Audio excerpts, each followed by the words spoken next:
In each one of these containers is 664 calories and 54 grams of protein. This is chili lime chicken rice bowls. It's incredibly easy to make, perfect for storage and reheating, and best of all, it tastes delicious. Now for the prep, we're going to need 1 kilo or 2.2 pounds of boneless and skinless chicken breast. Just take off any excess fat or cartilage that may still be on the chicken breast and then slice these into strips. Rotate those strips and then dice these into even sized pieces. Try your best to keep it consistent sizes, that way everything's going to cook at the same rate. You're not going to have some smaller pieces that are going to cook a lot quicker than the bigger pieces.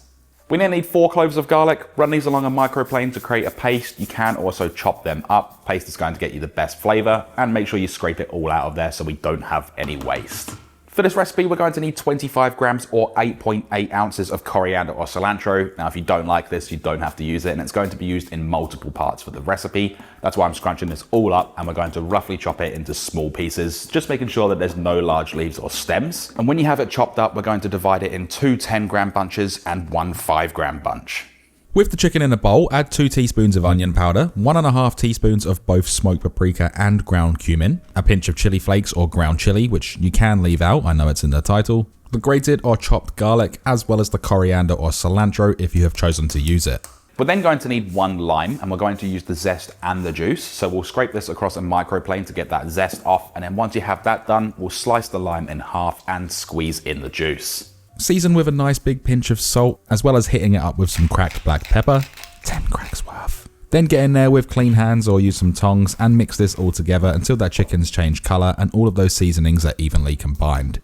Now, an optional ingredient is 3 avocados. We are only going to be using 2.5 of these. By all means, you can chop up that remaining half and then divide it between the 5 containers. As for these, we'll open them up, slice around that seed, pop out the seed, discard or keep it depending on what you want to do with it. Then use a spoon to scoop out that flesh nice and cleanly, and then slice these into thin strips the whole way across.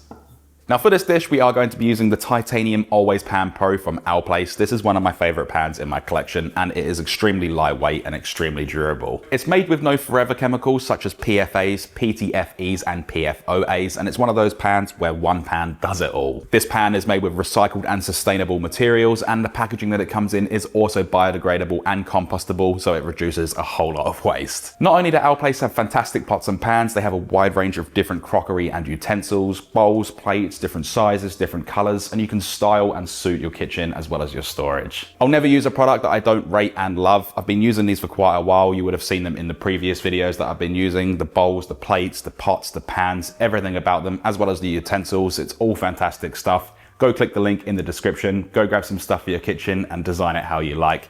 Thank you for Alplace for sponsoring this video. Let's jump straight back in. We'll start off with the chicken, so place a pan over a medium-high heat, add in 1 tablespoon or 14 grams of unsalted butter. You can use a tablespoon of olive oil if you prefer. Then add in the chicken. If your pan's not big enough, do this in batches. And we're going to sear this for about 5 to 6 minutes until that chicken has cooked through. I like to let it sit for a couple of minutes and then mix it around just so it can build up a little bit of color. But once it's cooked, we can remove it from the pan and place that same pan back over a high heat. We're going to use that same pan to cook the rice in to get all of that flavor. What I have here is 300 grams of washed jasmine rice and 550 milliliters of chicken or vegetable stock. Add in a small pinch of salt and then mix this all around. Make sure you pick up a little bit of that flavor that may have been left behind from the chicken, especially on the side of the pan. And then we're going to bring this up to a boil. When it is at a boil, place on a lid and then reduce the heat to low and cook this for 12 minutes undisturbed.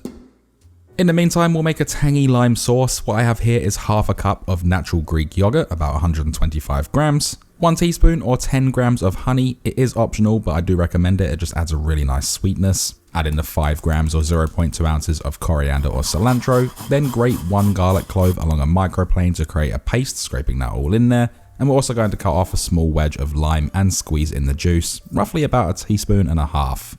Season to taste with a small pinch of salt as well as ground white pepper, and then get in there with a whisk, mix this all together, breaking up that garlic just so it doesn't clump, and we can place this in the fridge, or if you have a squeezy bottle you can place it in that, which is what I'm doing here. Just makes it a lot easier to put onto the final product instead of just spooning it over, and then things can get a little bit messy. Like I said, just store this in the fridge until we're ready to serve. After 12 minutes on the rice, turn it off the heat and leave the lid on for another 4 minutes, and then remove that lid and start fluffing up the rice. This is going to be nice and soft and fluffy and perfectly cooked. It is actually a little bit al dente at this stage, but it will continue to cook further. And if you wanted to, you can add in the remaining coriander or cilantro, that's the 10 grams or 0.3 ounces. Mix that all through and you have a really nice quick coriander or cilantro rice. It does add a really nice fragrance to it.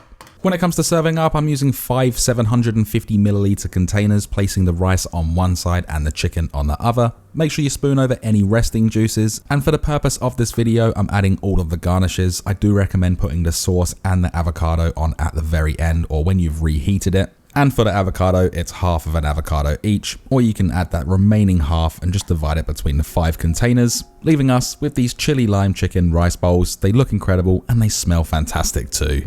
As always, this right here is the complete macro card for one individual portion, as well as the individual serving size.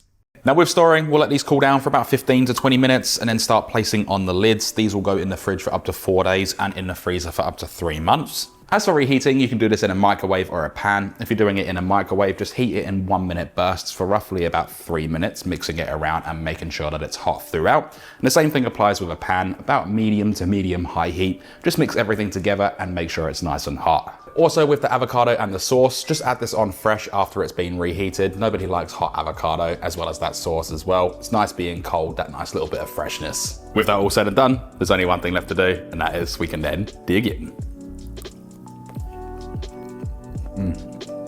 The chicken's juicy, it's packed with flavor. The rice is really nice as well, cooking it with the stock as well as cooking it in those chicken juices. And then that tangy sauce and the avocado adds a little bit of creaminess to it. And the sauce just adds freshness, especially if you mix it all together. It's an absolutely delicious dish and I cannot wait for you to try it yourself.